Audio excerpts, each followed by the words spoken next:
So we might now bring up our panelists. So welcome back, Kathy, Leon, and Kerri. Um, there's a few interesting connections between everybody's space points of view on this. And I was going to start with Leon, but I will give him a chance to have a drink of water and come back to him. Um, Kerri, maybe you can talk more a little bit about how climate change may be, impacting in the future our WUSID assets performance. I mean, if we're going to have these huge rain deluges while our assets are already, potentially clogged, how do we then start designing them, or what's the mechanism to make sure they're actually being effective in hotter, drier yet high rainfall peak conditions? Yes, that is going to be a very big challenge, I think, like all things to do with climate change. So we know it's going to get hotter and drier, particularly in South Australia, but also in other areas we're going to have more extreme rainfall events. And obviously, it's those slugs of sediment that we're going to need to make sure that are not moving through the system and that we're capturing them. So I think this is sort of I guess we've got our trainer wheels on at the moment. This is the time to be learning about how your wizards work and where you need more wizard to be able to deal with those big impacts, because as climate change bites deeper, we are going to have to manage them much more carefully and design them differently, I think, particularly for those very large events. So it's worst case scenario, I think, in terms of planning for these things, thinking about what sort of sediments you might expect during very high flows, what you're going to do about those if you don't have a high flow bypass. So if you've got a high flow bypass on your WUSID, then hopefully that's working well and those bigger slugs will move through. But if they do, obviously that sediment's going to end up somewhere in our waterways. So it's definitely a whole of catchment approach, which it always has been, I suppose, from my perspective, but it's a whole of catchment approach to climate change, I think. The thing with wizards is their water balance is going to change. And we're already finding, like with biofilters, when we first plant them, that the batters are really tricky to find plants to grow there, because they might go for 6 or 8 weeks without any water at all and then suddenly get a deluge. So making sure you've got your plant species right, we are probably going to find that there's a relatively limited palette of plants that are going to do really well in WUSID under these extreme conditions. And I think trying to understand them better, I would greatly encourage people, if they're designing wetlands and building them and planting them out now, that they think about planting plants along the elevation gradient. Because one of the things we're going to find is that the water regime experienced by individual plants is going to change. So giving plants the opportunity to move around within a wetland as the water regime changes is extremely important. So I think it's those chains of wizards that will be our friends in this situation. Obviously, we need to implement more water sensitive urban design and have more features so that those chains can operate effectively under very extreme conditions. So I'd presume then that maintenance is going to be a really big factor in the performance of WUSID. Particularly, I come from the capital city. I work for the city of Adelaide as well, so I'm in the thick of hard roadways and not much space for biofilters and water sensitive urban design assets. And maintenance really seems to be a key in how they perform. So what do you think is the scale for sort of assets? I mean, Mm. constructed wetlands, you would clean them out every, I don't know, 20 years, 15 years. Some of them don't get Mm. touched for a long time. You've got your sediment basin, Yep. that you sort of do more regularly. But then for Yep. for street scale WUSID, are we, having to maintain or renew them sort of in that 5-year period or 1 year? Like it's an Well, interesting it's kind going to be, it'll be hard. Sorry, Belinda. It'll be highly dependent on what sort of sediment characteristics are coming into it from the catchment. So some biofilters will get clogged up very quickly if they're implemented in those phases that Kathy was talking about, where there's a lot of sediment runoff from construction. So the maintenance schedule is going to change, and that's why it's important to regularly inspect and do those asset condition assessments regularly. You will need to get to know your WUSD and how it operates under different climatic conditions. So although there can, obviously things like biofilters are much more simple, they're relatively small, they've got an inlet and an outlet, and, when we can look at it and doing a condition assessment quite quickly. Constructed wetlands, and particularly those that are 30 years old or so, will often need rectification. So really trying to understand those sediment loads. I mean, ideally your sediment traps are working well and you're cleaning them out every 5 to 10 years, depending on the sediment load. But hopefully your wetlands are not receiving the sediment load that they need to be, like the macrophyte zones should hopefully remain for much longer periods if they're protected by a good sediment trap. So, and obviously, if there's not some large scale land development going on around the corner that's discharging its sediment load into your Yeah, nice constructed wetland. yeah, yeah. And I guess the other thing to remember though is that these extreme weather events will cause more erosion in the hills as well. And so it's that whole of catchment approach. We need to make sure we've got good cover on the hills as well, so that they're not losing large amounts of sediment or soil transitioning to sediment during those big events. And so, thinking about the research that Kathy's done, and I'm still blown away by those charts and graphs and all of the field study information that's come from the work you've done, Kathy. And I'm wondering, Leon, if you show that, or is that something that is part of the education package for these civil developers, in that here is the on ground science that demonstrates that peak sediment load occurs at this point in the construction framework, and therefore this is where you should focus your activities. How much does the science then inform the response on ground?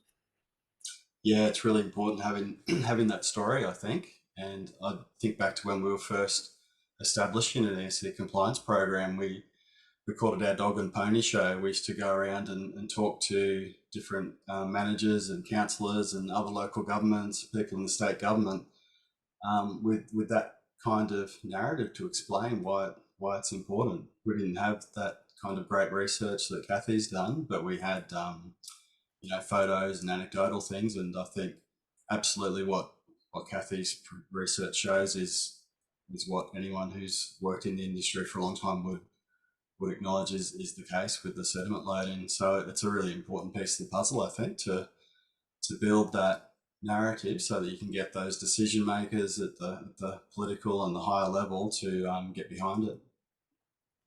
And Kathy, is that sort of where you're hoping your research kind of adds value at the real on ground pointy end of site management?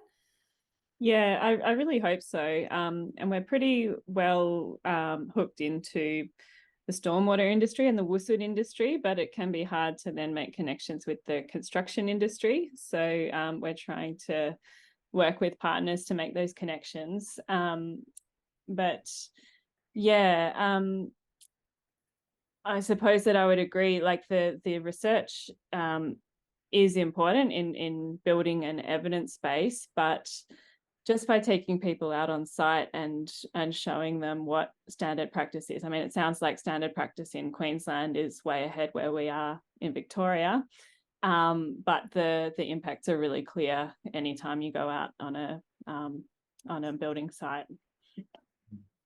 Yeah, and then coming back to that comment in your slides, Kathy, around mobilisation of toxic sediment, I suppose, the chemicals and the other things in the urban environment that then end up in our WUSD features, and I presume, Kerri, that they're not very good for the ecological health of some of these features either. So it's something that we probably don't focus on a lot. We look at, like I said before, load and not necessarily the quality of that load and the long-term impacts of the deposition of that kind of material into our WUSD features. The other thing is that 50-year cumulative impact point that you made, Kathy. That was really sort of starts to demonstrate the impact that these developments can have in our urban watercourses. There was a comment around on Tuesday morning. It was shocking to see the volume of sediment that was coming off some of the construction sites here in South Australia. So it's obviously quite noticeable for those of us who are actually looking about these things. Exposed soil batters and only rock-lined drains, no grass or other veg to be seen. So vegetation looks like it's a heavy lifter in this space as well. Leon, going back to some of the compliance aspects, some of our viewers are interested in that, and more specifically, the independent auditing and reporting arrangements. Yep. So as part of those water by design standard conditions, I mentioned some process conditions as well as the outcomes. One of the process conditions for larger sites is a requirement that they undertake independent auditing. And I guess the thinking behind that is trying to help developments to achieve voluntary compliance and have a system in place where they're not waiting or relying on council to point out deficiencies, but they have their own internal management process to actually identify and act on things. So yes, that's one of the requirements. Mixed success, because like with all of these conditions, if council isn't following up and seeing that it happens, it very quickly falls by the wayside, unfortunately. So it still needs a regulator to make sure that it's happening. Awesome. Kerri, you've got some insights to share with us? Oh yeah, I was just picking up on Sean's question in the Q&A. So the question is, do microbially rich environments created by vegetation decompose industrial and agricultural chemicals? And well, yes. So part of what happens, the workers in a woodsuit are your plants and your microbes and the fungi and all the soil biota. Sorry, excuse me.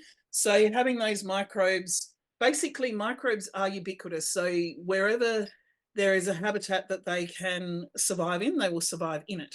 And the same pretty much with algae. So we don't have to plant microbes and algae in our systems. They will come in by themselves. They can decompose organic chemicals better than a lot of the inorganic stuff. Some of the persistent herbicides that Kathy was talking about, and some of those really nasty chemicals that are specifically designed to knock out a group of organisms like invertebrates, will persist in the environment for a long time. And Kathy might have some more specifics on that. There's another group of chemicals which are of concern, which is the hormone disruptors or endocrine disrupting compounds as well. So they come off our catchments from normally more in a sewage system, so from people taking the pill and things like that, but they also come through other parts of our system as well. So some of those anthropogenic chemicals are designed to persist for long periods in the environment, so they're not as well broken down. But organic stuff, yes, generally, although it is transformed. So some of it can be transformed into more or less bioavailable compounds depending on the pesticide you're talking about.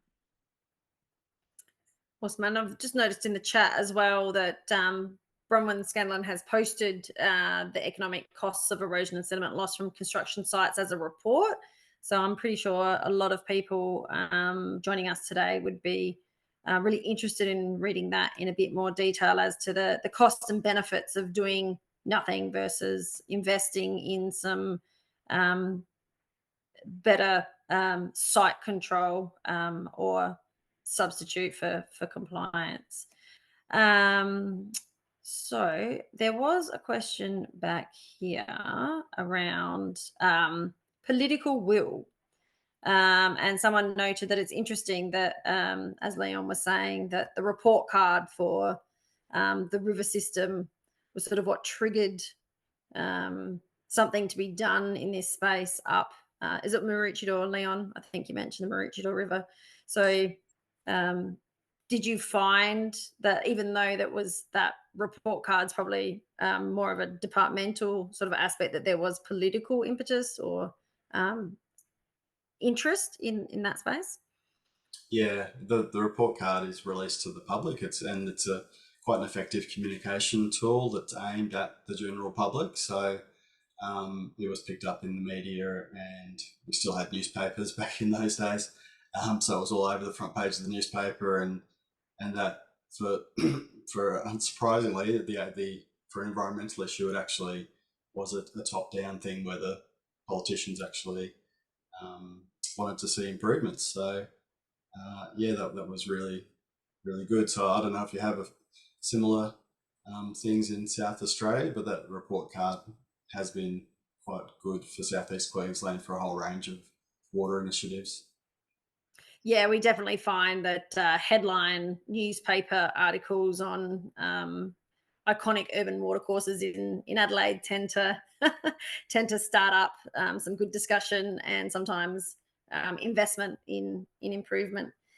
In Queensland, is there different restrictions for developers who choose to develop during those wetter months of the year? I mean, sometimes that's not controllable as to your program of work and the weather conditions, but should that be sort of a focus of preemptive management of sediment control on large scale development sites?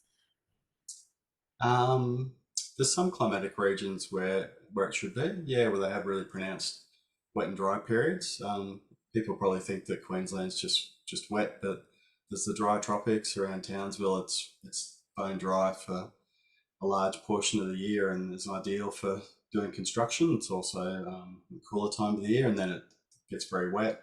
And further up towards the Cape, it's almost impossible to do land disturbance work over the monsoon period. So I think there's climatic areas where it should be, and it almost is voluntarily enforced because it's just so difficult to actually do the work. That's probably had a bigger impact. I believe in North Queensland they did try instituting like a shutdown over the wet period. I'm not sure how successful that was, or whether it went by the wayside or was just a natural consequence of the climate anyway. But Southeast Queensland, it can kind of rain anywhere, any time of year. It is wetter over summer, obviously, but we can get rain at any time, so it's a bit more difficult to do that. And Kathy, with some of the work that you've done and those small, I noticed one of your slides that had an urban development where they'd taken different current landscape components and worked out, which phase of the construction was discharging the most sediment. Was that done on site? Like, did that was a different person who undertook that research? Was there any interest from the on-site contractors or people who lived in the neighborhood wondering what was going on with that? Or was it simply a desktop kind of approach? It was on site. So we installed the monitoring systems in stormwater pits.